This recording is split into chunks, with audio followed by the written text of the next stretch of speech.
impormasyon, hindi ng fake news. So, merong key elements, no?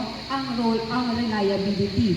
First, dependability. Maaasahan, nabanggit ni Ma'am Sheila, na, for example, may nararamdaman ang isang anak ng inyong isang kabarangay, nagtanong, ay, ito, punta tayo dito kay Sheila. PHW yun, di ba? Kaya, dependable. Sumagot si Ma'am Sheila, no? Nagtanong sa kanya, ano po ang pwedeng inumin ng anak kasi ang sakit ng tiyan niya. Mga ilang oras na po, no? Siya iyak ng iyak. Sumagot si Ma'am Sheila. And then, naagapan naman, no? Tama po ang naging action na ibinigay at ang kanyang ni-refer na gamot. Okay? Or ang kanyang, binigay na solution para doon kay ating kabarangay na may sakit ng anak sa tiyan. So, dependable si Ma'am Sheila. Maaasahan siya. Kasi nga, tama ang kanyang impormasyon na ibinigay. Okay? Tama ang gamot na itinurok kay baby. No? Hindi pang patayable na gamot. Okay? Accuracy. Kapag accurate ka, tama ang impormasyon mo. Kapag dependable ka, maaasahan ka. Right? And the last one is promptness. Yung example kanina ni Ma'am, no, na nagsusuka tayo.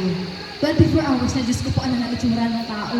24 hours na nagsusuka tayo. No? Agad-agad na, no, ang lumapit naman kay Madam, ano pangalan Madam? Kay Ma'am Jonaline. Ayan, lumapit. Ano, Ate Jonaline, yung anak ko. Kahapon pa, grabe naman, no? Nagsusuka tayo. Ano ang recommendation ni Ma'am Jonaline? Bukod sa kubeta, dali muna sa kubeta, dali na po sa pinakamalapit na pagamutan or ospital. That is promptness, no? Pagbibigay ng, kumbaga, masugatan isang tao, magbibigay ka ng first aid. Promptness. Gaano kabilis kang nag-respond? Ganon din po ba ang BHW ng Barangay San Roque? Yes naman, di ba? Prompt po, no? Maagap, mabilis ang responde. In action. Agi ang BHW ng Barangay San Roque. So, atin lang po tandaan, ulitin ko, if ikaw ay reliable na tao, ikaw ay dependable, maaasahan, nagbibigay ng tama at totoong impormasyon, no, walang labis, walang kulang, hindi yung sabi baga ni ito na lang daw inumin ko.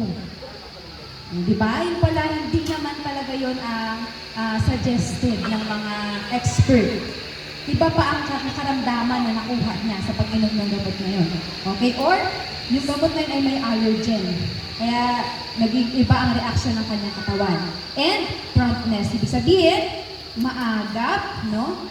Mabilis ka kumilos, mabilis mag-respond. Alright. Next. So, ayan po, no? Reliability is a core component of service quality. So, service quality model po ay papakita ko po sa inyo. Ito siya. Yan. Ito po ang service quality model. Meron tayo dito ang responsiveness, reliability, assurance, tangibles, and empathy. So, lahat po ng ito, makakapag-provide ka. Kapag meron ang BHW nitong mga ito, makakapag-provide ka ng service quality or quality service. No? Di kalidad na serbisyo. Kasi yan ang kailangan talaga nating mga mamamayan o ng ating mga kabarangay. So first, isa-isa na po natin yung sa service quality model. Tangibles. Ano ba itong tangibles na to? May physical facilities po ang BHW.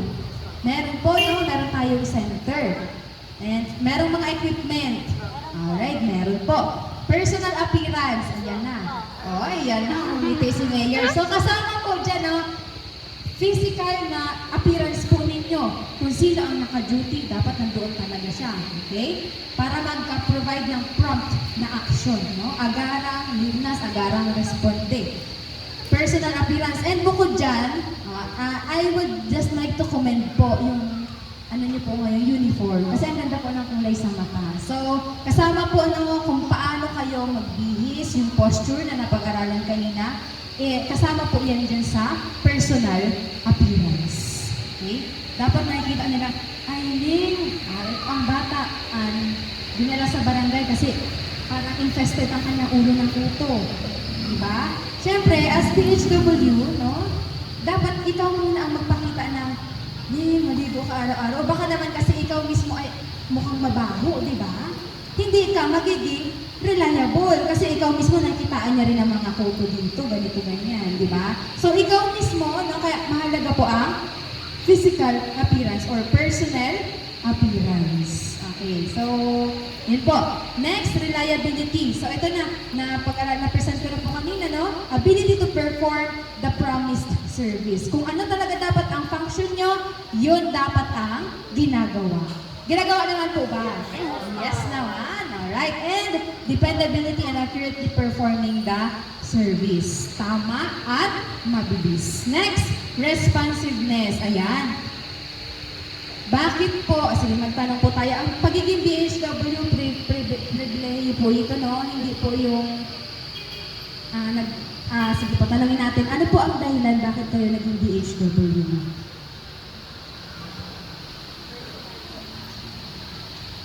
Para po makatulong sa nasasakupan kong purok.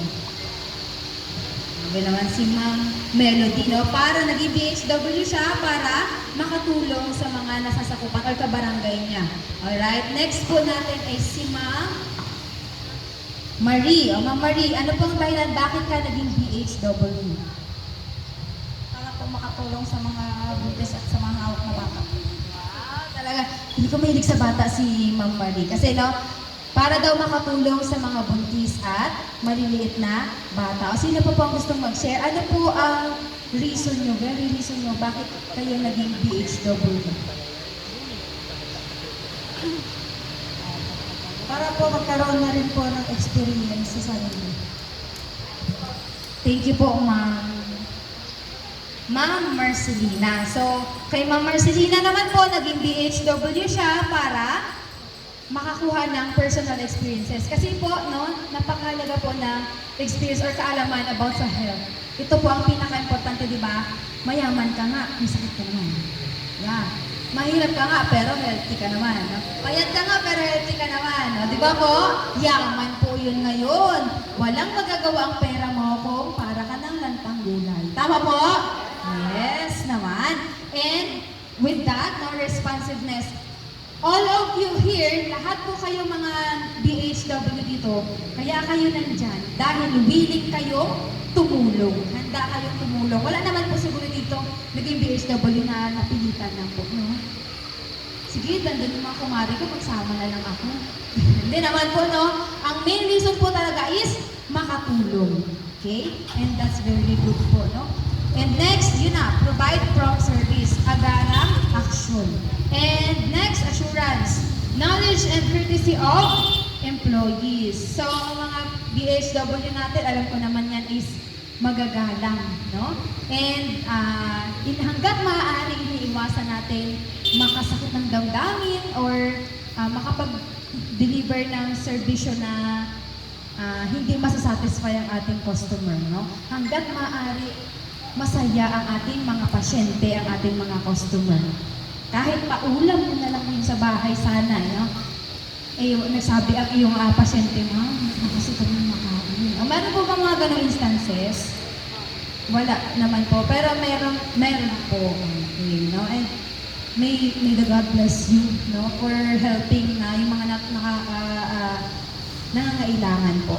And next, ability to gain trust and confidence. Paano nyo po makukuha ang tiwala ng isang kabarangay na nagpapacheck sa inyo? Paano makuha or nakuha ang tiwala ng mga kabarangay na nagpapacheck sa inyo, nagpapakonsulta? Mayor, ano po? Good communication. Good communication. So, that is one factor, no? Kung ikaw ay good communicator, may chance kang makuha ang tiwala ng iyong mga at ang confidence ng iyong mga pasyente. Bukod doon, ano pa po? Tamang impormasyon. Thank you po, ma'am. No? Bukod sa pagiging good communicator, dapat, magaling kang magsalita, pero fake news pala yung sinabi mo. Di ba? It's a prank. Sabi mo sa, it's a prank po, ma'am. Ito po talaga dapat, no? Medyo nababawasan ang confidence sa iyo ng mga customer mo doon. Kaya dapat, totoo at tamang impormasyon. Okay? Bonus yun yung kay Mayor, no? Na magaling kang makipag-communicate.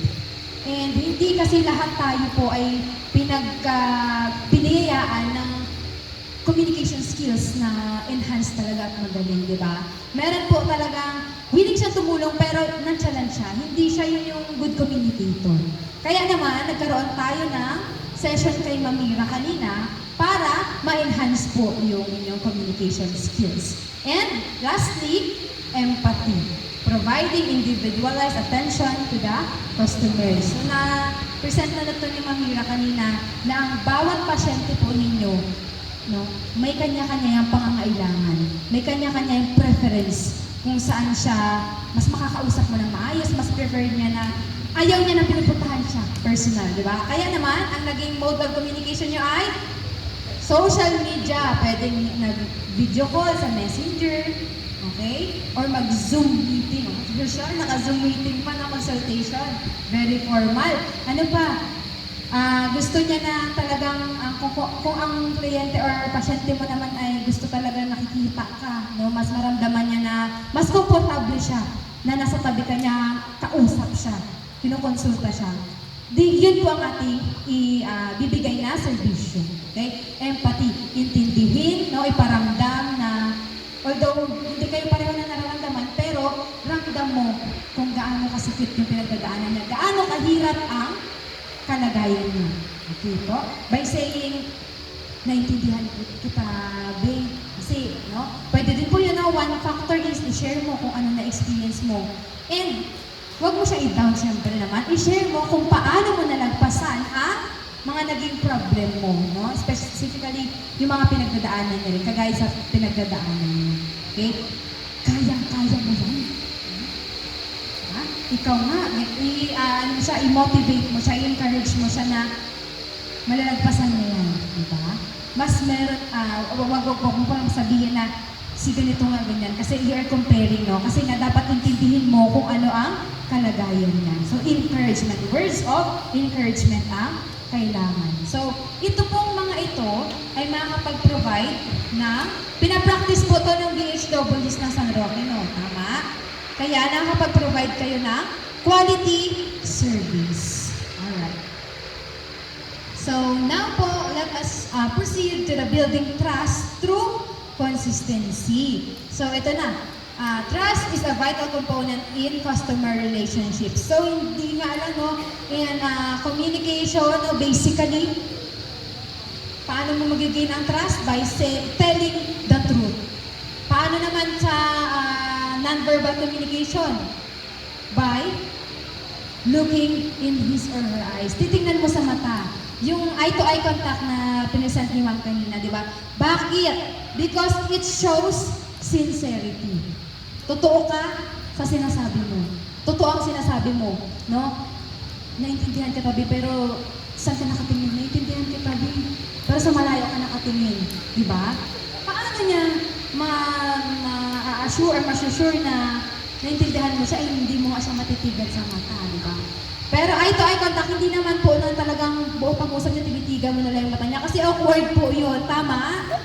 No? Ilang second, na-in love ka na raw kay nahulog na, na-falling down. Okay? Kay pasyente. So, nagkaroon na ng mas malalim na relasyon.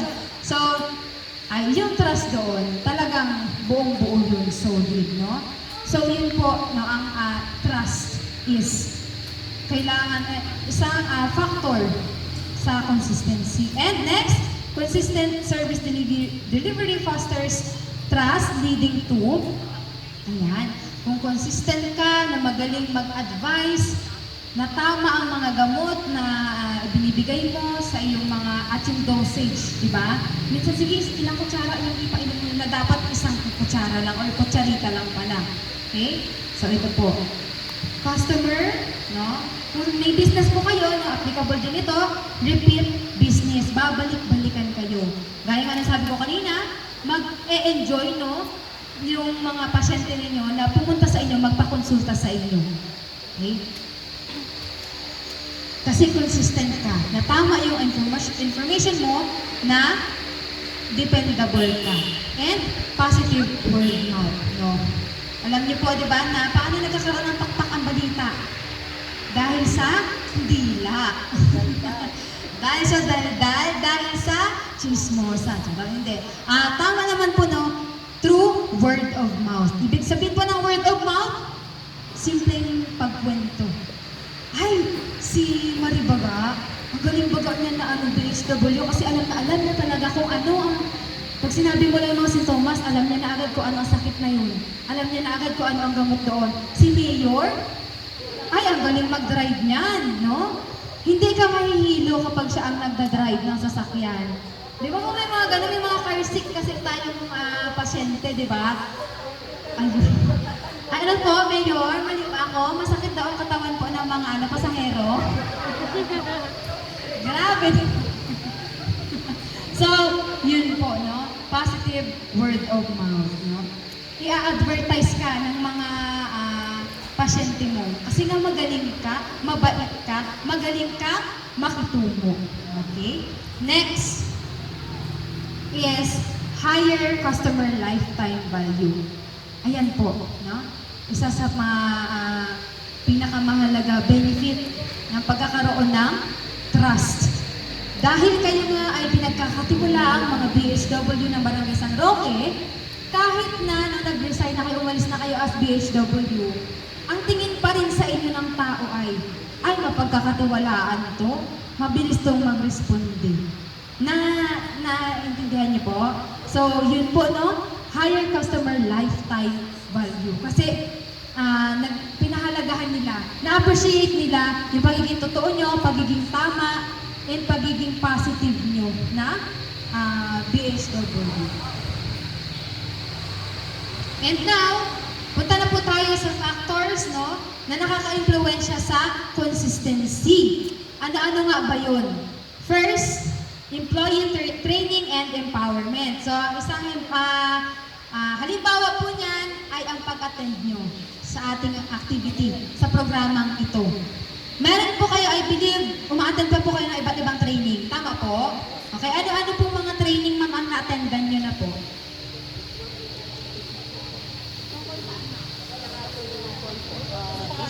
Po is first 2,000 days of baby po. Ay, okay. O, di ba po magandang experience po yun. And syempre, magbe-benefit po talaga kayo doon kasi may a-apply niyo po siya sa inyong paghahatid ng serbisyo. Yung first 2,000 days po no, na baby. Wow. And training and empowerment. Bukod po doon, meron pa pong training kayong inattendan or naikandak po sa inyo. Barangay Health Worker Training. Ano po ang nangyari doon, ma'am? Tinuturo po sa amin yung mga hindi pa marunong mag-BP, tinuturo po mga basic na ginagawa pag may pasyente. Thank you po, ma'am. Ma'am Jennifer, ayun, no? Yung Barangay Health Worker Training or Workshop, no, na lahat po marunong mag-BP dahil doon sa training na yun. Tama po? Kung paano mo i-check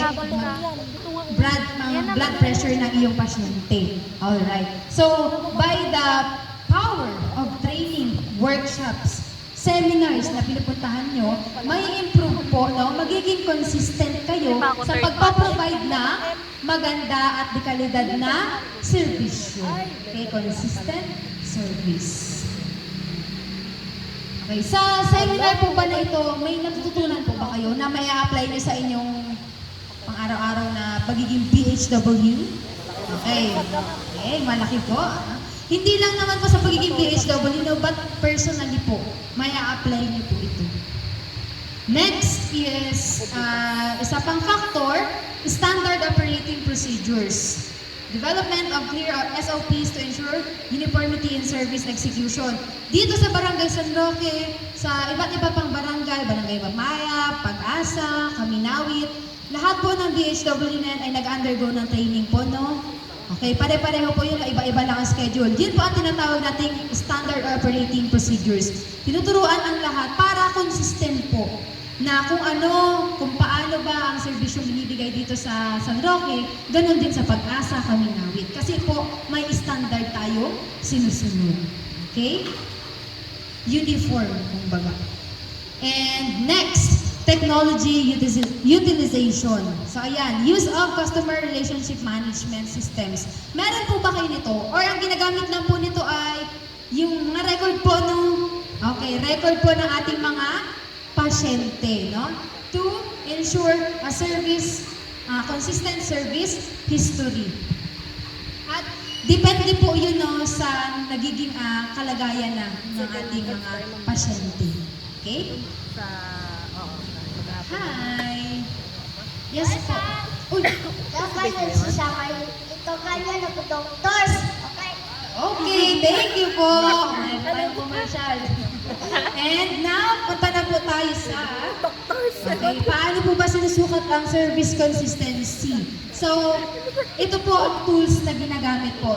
But the other tools tools po ay applicable siya sa businesses. Ang main na magagamit po para masukat ang consistency ng pagbibigay ng serbisyo ng mga DHW ay ang customer satisfaction surveys. Meron po ba kayo dito nun? Suggestion box po. Meron? Yes, meron po. No? Pero pasyente po talaga ang sumasagot no. Pasyente po no. Okay, so kasi pasyente po dapat talaga or kung sino man yung mga individual na nakaka-experience, nakakatanggap ng mga serbisyong ina-offer po ninyo. Sila ang nag-evaluate ng inyong performance. That is through customer satisfaction surveys. Yung mga resulta po ng survey po na yon or na galing po sa inyong mga pasyente, dinidiscuss po sa inyo. Yes, okay po. Very good po, no? Na alam niyo po kung ano, through surveys po kasi measuring tools ay malalaman niyo kung saan pa kayo dapat part mag-improve. Okay, so nangyayari naman po siya kaya isang magandang punto po siya, no? Para mas ma-improve ang service. Okay? Ayaw pala nila yung masyadong malakas ang bibig. No? May mga pasyente po kasi ganun, di ba? May preference sila, no? Sa pag-communicate. Kasi merong ganyan na dahil nga sa cultural, nagiging barrier yung cultural, no? Sa bahay pala nila, nonchalant silang lahat. Yung hindi sila okay mag-react, no? Kaya nung nakasalubong ang isang DHW na sanay, no? Normal niya pala yung malakas ang boses, nasaktan siya, akala niya pinapagalitan siya, akala niya galis siya sa kanya. Pero dahil yun sa magkaiba nilang cultural background, sa kultura sa bahay. Naintindihan po? Alright. Tawaran daw naman. And ngayon naman po, Maramihan naman eh. sa ating buhay talaga ay meron mga challenges, mga pagsubok. Okay? At ang hirap talagang i-sustain ang pagiging positive mo sa buhay, pagiging jolly mong tao, kung ikaw mismo, dos na lang ang laman ng wallet mo, may babayaran ka pang bill, maghuhulog ka pa sa card, diba? Ang hirap lumaban sa buhay na isa din sa parte ng